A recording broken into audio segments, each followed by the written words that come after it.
இதுவரையிலும் கொண்டு வந்திருக்கிறீர் ஆண்டவரே. நான் எம்மாத்திரம், என் வீடு எம்மாத்திரம். ஆமென்.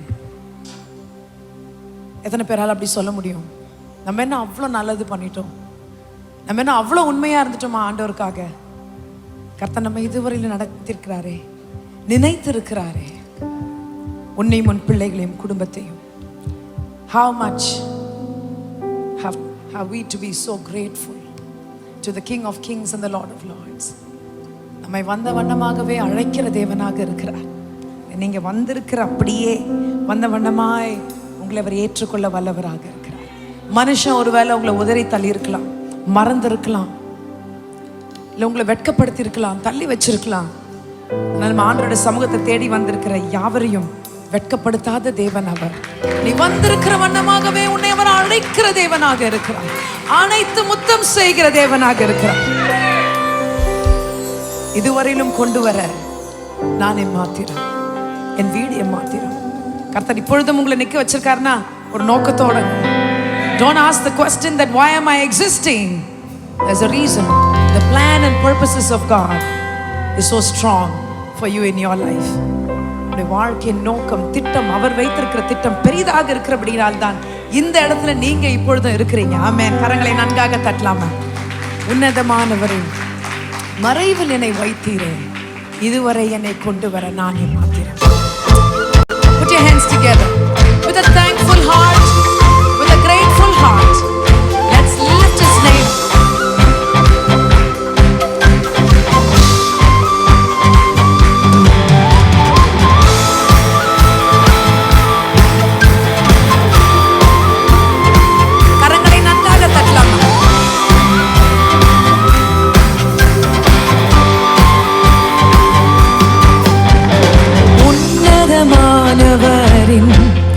உயர் மறைவில் வைத்தவரே, உன்னதமானவரின் உயர் மறைவில் வைத்தவரே, இதுவரை என்னை கொண்டு வர நான் எம்மாத்திரம். Come on everyone. இதுவரை என்னை கொண்டு வர நான் எம்மாத்திரம். ஒரு தகப்பன் தன் குழந்தையை எப்படிலாம் சுமப்பான், அதையும் மேலா என் தேவன் உன்னை சுமந்து வந்திருக்கிறாரே. இந்த வருஷம் பூராவிலும் உன்னை நடத்தி வந்திருக்கிறாரே.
பஞ்ச காலமே இல்லாதபடிக்கு எங்களை காப்பாற்றினரே, உமக்கு நன்றி.